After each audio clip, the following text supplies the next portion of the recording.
자, 이제 중요하게 생각할 게 있어요.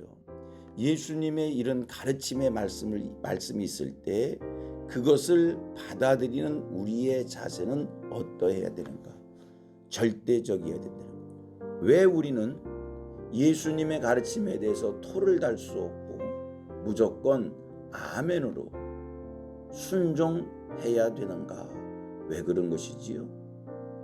예수님의 가르침이 어떠한 위대한 철학자의 가르침보다 한층 더 높은 가르침이기 때문입니까?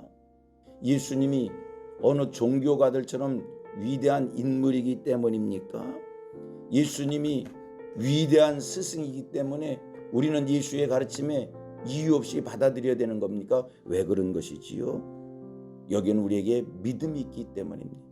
예수님은 하나님의 아들이시기에, 예수님은 하나님이 사람 되어 세상에 오신 분이기 때문에 우리는 예수의 가르침에 대해서 이유 없이 하나님이 사람 되어 오시어서 사람의 말로 우리에게 하나님의 말씀을 선포해 주신 것이기에 우리는 예수의 말씀을 이유 없이 받아들이는 거예요. 예수님이 학문이 뛰어나서 예수님이 어떤 철학자들보다 더 위대해서 예수님이 박식한 이야기를 하고 있어서 도덕적인 이야기를 하고 있어서 예수님이 옳은 얘기를 하고 있어서 그것을 우리가 믿고 받아들이는 것이 아니라 그보다 한 차원 높게 하나님의 말씀이기에 하나님이 사람 되어 오셔서 이 땅의 말로 하나님의 말씀을 선포해 주셨기 때문에 우리는 예수의 가르침을 무조건 믿고 무조건 받아들이고 무조건 순종하는 겁니다. 오늘 한국교회의 강단이 권위가 있기를 원합니다.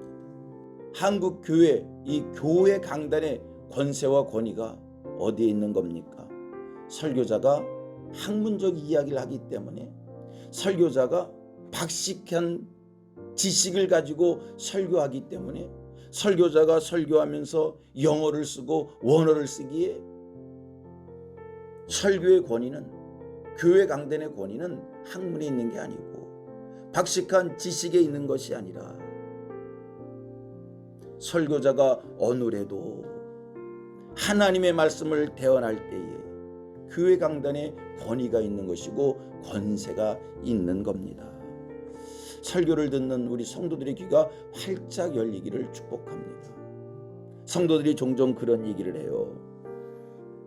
목사님의 설교를 듣고 나면 종종 그런 얘기를 해요. 들을 게 없다는 거예요.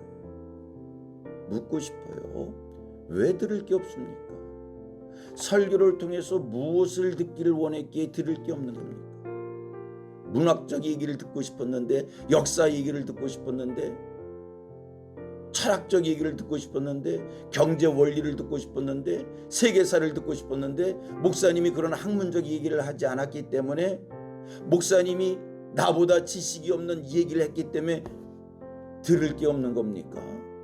목사가 어눌해도 부족해도 하나님의 말씀을 전하면 그 하나님의 말씀을 들어야 합니다.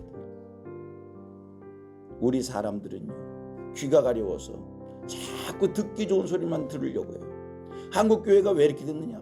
성도들이 듣기 좋은 소리를 자꾸 하려고 하니까 강단에서 코미디도 해야 되고, 설교 중에 한 번은 웃겨야 되고, 세상의 지식적 얘기도 해야 되고, 다시 하나님의 말씀으로 돌아오는 이런 운동이 펼쳐져야 될 줄로 믿습니다.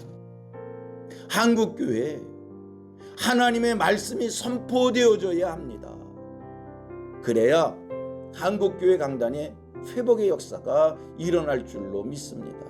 혹시 생각해보면 한국교회가 잘 길들여진 서커스단의 호랑이, 코끼리와 같은 조련사의 채찍 하나에 움직이는 야성을 잃어버린 그런 동물이 되지 않았는가? 왜 그렇게 된 겁니까?